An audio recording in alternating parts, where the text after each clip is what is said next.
Assalamualaikum warahmatullahi wabarakatuh. Bismillahirrahmanirrahim. Alhamdulillahirabbil alamin. Allahumma salli ala sayyidina Muhammad al-fatih lima ughliqa wal khatim lima sabaq nasiril haqqi bil haqq wal hadi ila siratikal mustaqim wa ala alihi haqqa qadrihi wa miqdarihi al-azim. Wa ba'du. Alhamdulillahirabbil alamin. Para pemirsa YouTube dimanapun berada, baik yang di Indonesia maupun di mancanegara, mudah-mudahan Allah Ta'ala mengabulkan semua doa-doa kita. Amin ya rabbal alamin. Mari kita lanjutkan kembali pengajian yang sudah lalu, yaitu masih membahas tentang fardu-fardunya wudu. Di pengajian yang lalu kita bahas tentang fardu wudu yang kedua, yaitu membasuh muka, yaitu membasuh tangan. Nah, sekarang kita melangkah kepada pengajian berikutnya tentang fardu wudu yang keempat, yaitu mengusap kepala. Bismillahirrahmanirrahim. Qala al-muallif rahimahullahu ta'ala wa nafa'ana bihi wa bi'ulumihi fid dharain amin. Ar-rabi'u, adapun fardu wudu yang keempat adalah mashur ra'si, mashu syai'in minar ra'si, mengusap sesuatu minar ra'si dari kepala, walaupun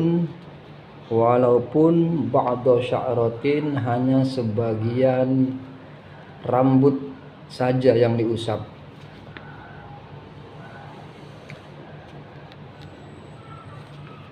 Para pemirsa YouTube dimanapun berada, jadi orang berwudu itu ada fardu-fardu yang harus dijalani.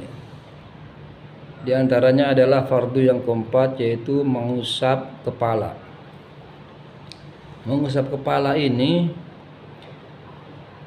biasa kita berwudu itu kebanyakan orang mengusap kepala ya begini segala macam. Nah, dalam kitab Kasyifatus Saja ini karangan Syekh Nawawi Al-Bantani rahimahullah ta'ala, itu dijelaskan mengusap kepala itu walau ba'da sya'ratin, meskipun cuma separuh rambut, satu helai rambut. Umpamanya satu helai rambut cuma ba'da, separuhnya aja, itu udah sah. Contoh, ini satu helai rambut, separuhnya aja kena air wudu, ini udah sah. Walau ba'da sya'ratin, Kasyifatus Saja halaman 19. Separuh rambut, bukan separuh kepala, bukan, separuh helai rambut, separuhnya, bukan satu helai, itu sudah sah. Nah, jadi caranya begini. Nah, digini ya. Tapi kalau digini kan repot, cukup begini aja itu udah sah. Dengan satu jari itu udah berapa rambut yang kena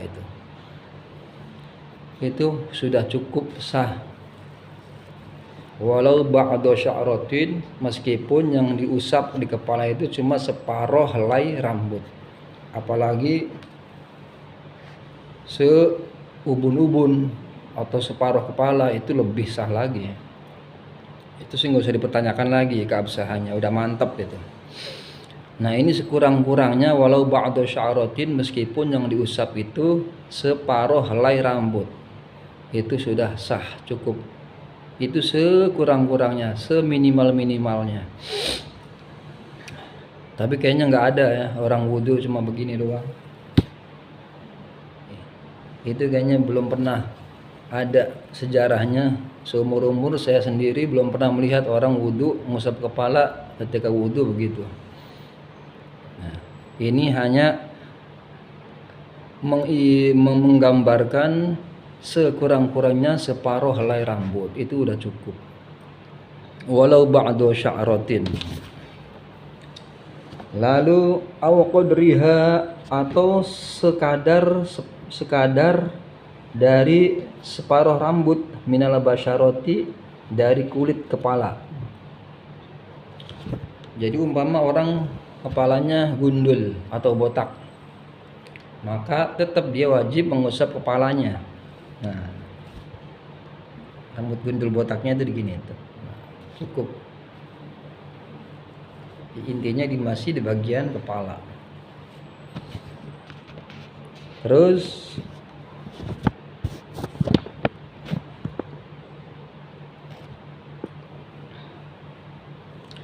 wa syartu sya'ril mamsuhi, dan syarat rambut al mamsuhi yang diusap. Syarat rambut di kepala yang diusap itu syaratnya alla yakhruja, hendaknya rambut itu tidak keluar an haddir ra'si, dari batasan kepala. Dari batasan kepala itu jangan sampai rambutnya itu keluar dari batasan kepala. Nah, biar jelas dilanjut ya. Min jihati nuzulihi, dari arah turunnya rambut. Ntar saya jelasin.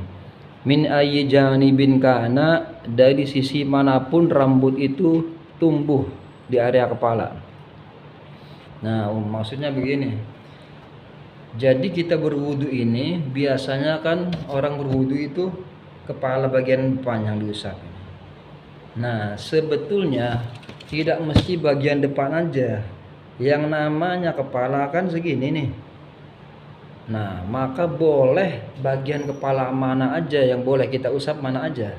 Bagian depan boleh, tengah boleh, belakang boleh, kanan boleh, kiri boleh, terserah kita.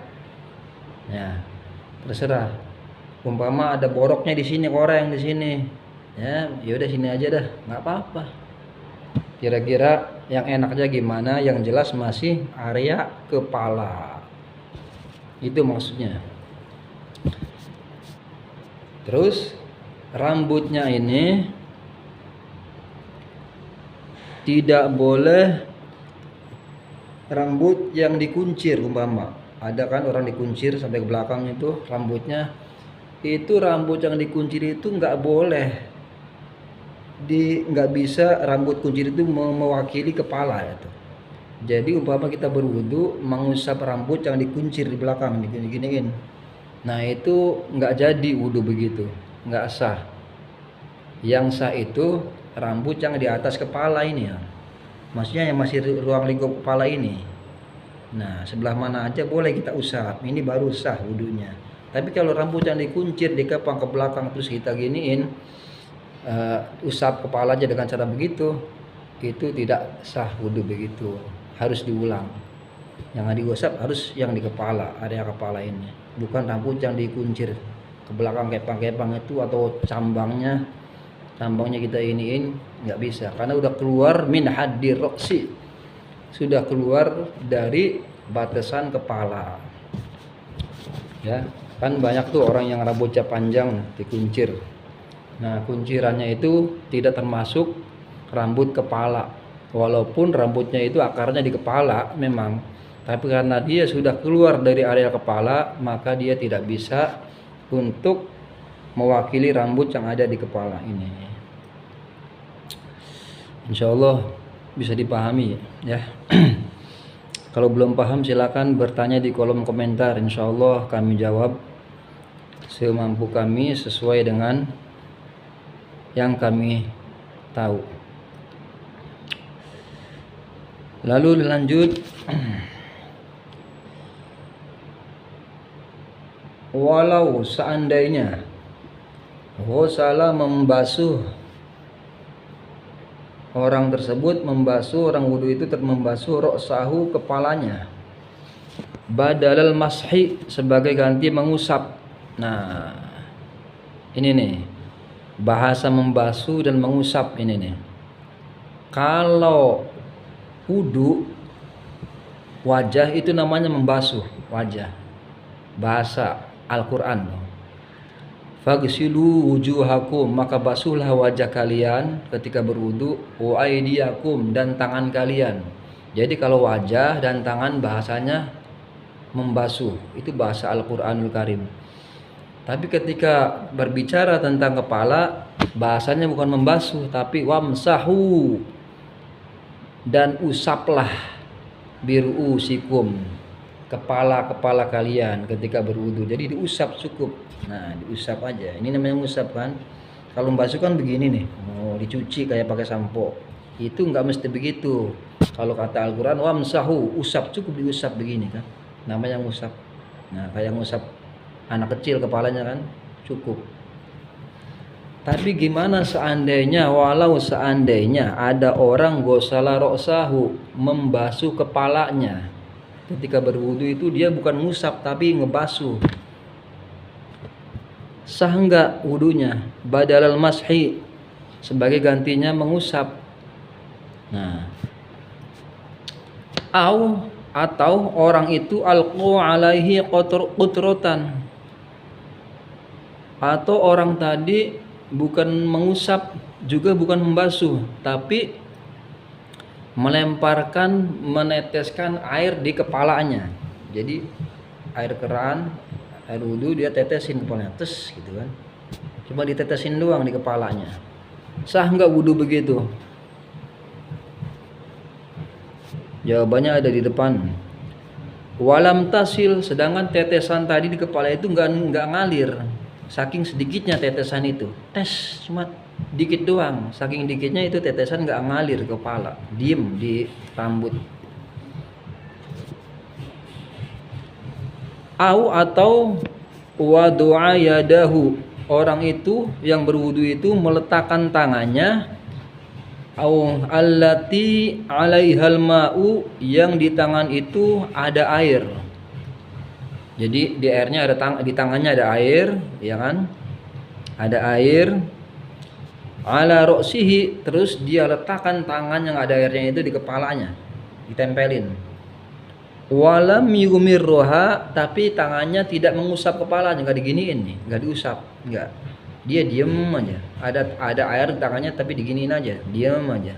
Kayak orang lagi nahan sakit kepala kali ya, puyeng kepalanya mungkin. Tapi dia berwudu, tangannya diem begini aja. Nah, ini sah apa tidak wudu orang-orang begini nih? Maka dijawab ajza'ahu, wudunya sah.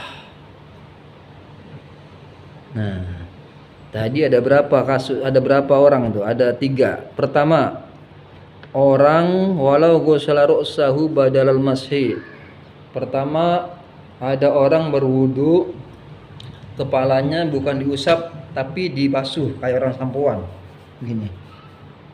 Nah, itu hukumnya kata kitab ini ajza'ahu, wudunya sah, tetap sah, walaupun disuruhnya mengusap kan, disuruh Al-Qur'an mengusap, tapi dia malah ngebasuh gini. Ajza'ahu, wudunya tetap sah. Itu yang pertama. Yang kedua, ada orang alqu alaihi qutrotan walam tasil. Orang itu, ada orang meneteskan air di kepalanya, tes satu tetesan doang. Itu wudunya gimana? Wudunya ajza'ahu, sah. Walam tasil, saking sedikit air yang netes itu nggak sampai ngalir air. Kalau ngalir kan airnya banyak berarti kan. Itu air nggak ngalir, diam, berarti kan saking sedikitnya tetesan. Tapi tetap dianggap sah. Dan yang ketiga, ada orang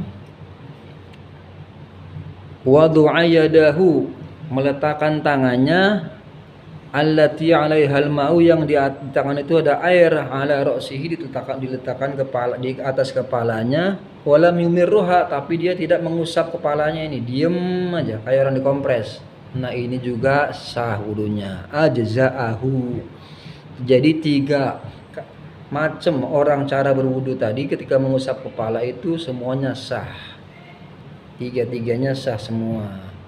Nah, ini para ulama kita begitu cerdik pandai hebatnya jangkauan pikiran mereka sampai-sampai merambah ke hal-hal yang jarang terjadi. Tapi bukan tidak terjadi, jarang terjadi. Bisa saja tidak terjadi di tempat kita, tapi terjadi di tempat-tempat lain. Itulah hebatnya ulama-ulama kita dahulu. Jadi tidak membahas apa yang ada di area satu tempat saja, tapi pembahasannya menyeluruh, mendunia. Sampai pelosok-pelosok keadaan manusia dibahas dalam kitab-kitab kuningnya para ulama kita tempo dulu.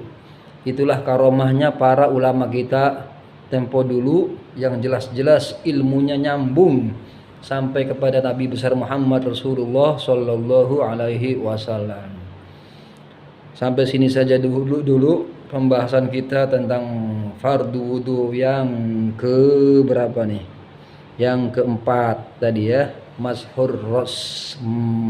syai'in minar ra'si, mengusap sedikit dari kepala.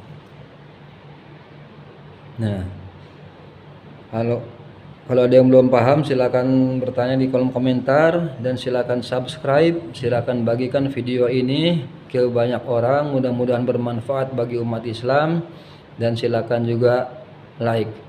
Wassalamualaikum warahmatullahi wabarakatuh.